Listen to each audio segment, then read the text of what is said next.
Of the wild creatures I've filmed, the face of the Atlantic puffin stands out vividly.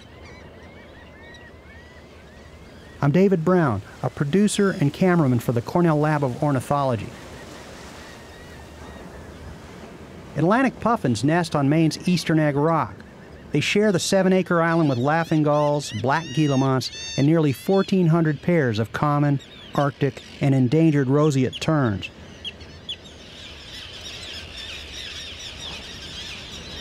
Dr. Steve Kress of Audubon invited sound recordist Ian Fine and I to spend 2 days filming and recording on the island.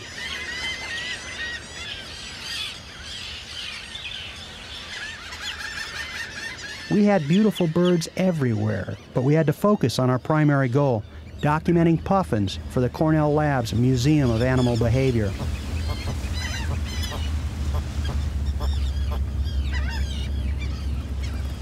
Working in those crowded breeding colonies, it's hard to believe that hunters, in search of eggs, feathers, and meat, stripped eastern egg rock of these beautiful birds by 1887 and wiped out terns here by 1936. This is the world's first restored seabird colony. Dr. Kress and his team pioneered recolonization techniques here in the 1970s, using decoys to get puffins imported from Newfoundland to breed here.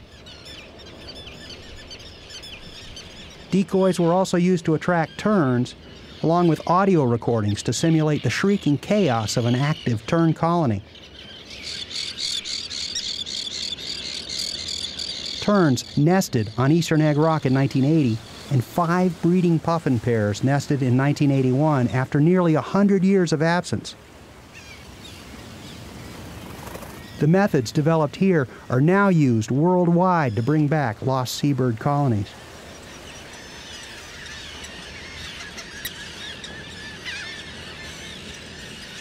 Having field researchers on the island keeps these colonies safe from expanding populations of predatory gulls.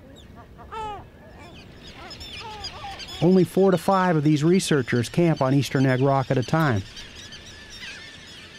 Accommodations include small tents, an outhouse, and the Egg Rock Hilton, a solar-powered research station serving as both kitchen and conference room. The camp's placed amidst thousands of screaming terns, and the roof of the Hilton provides a great observation platform from which to watch them bring a constant supply of fish to their ravenous chicks.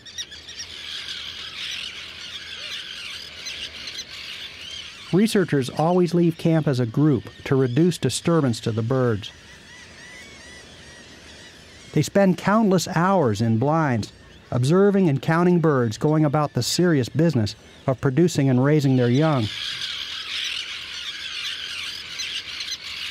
Sunrise brings a fantastic chance for us to spend time with the puffins.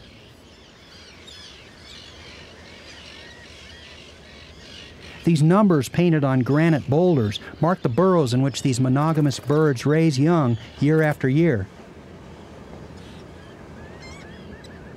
Puffins are great swimmers, catching sand lance, hake, and herring down to 200 feet and lining them up in their bills to bring ashore for their young. They can fly in air and water with wings adapted to move in both worlds. The birds preen to keep their feathers in good condition for flying and for protection from the icy waters in which they dive.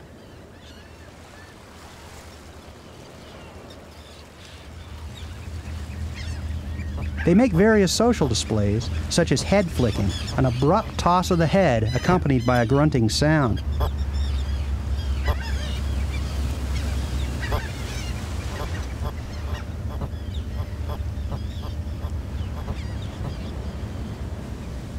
Billing is a behavior that reinforces pair bonds, formed and maintained over a lifespan of 30 years or more. Standing here 30 years ago, we would have been extraordinarily lucky to sight a single native puffin or nesting tern. Today, everyone can enjoy this remarkable restoration, knowing that this hopeful story can replay wherever people are dedicated to wildlife conservation. Biologists in a dozen countries have used methods first tested here to restore more than 40 different species of rare seabirds.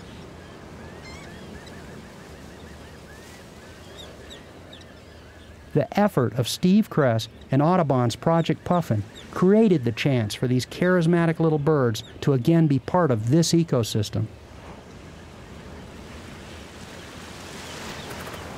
Our opportunity this trip included a crystal clear morning with 40 puffins surrounding us, a chance to experience a small, restored piece of an older, wilder world.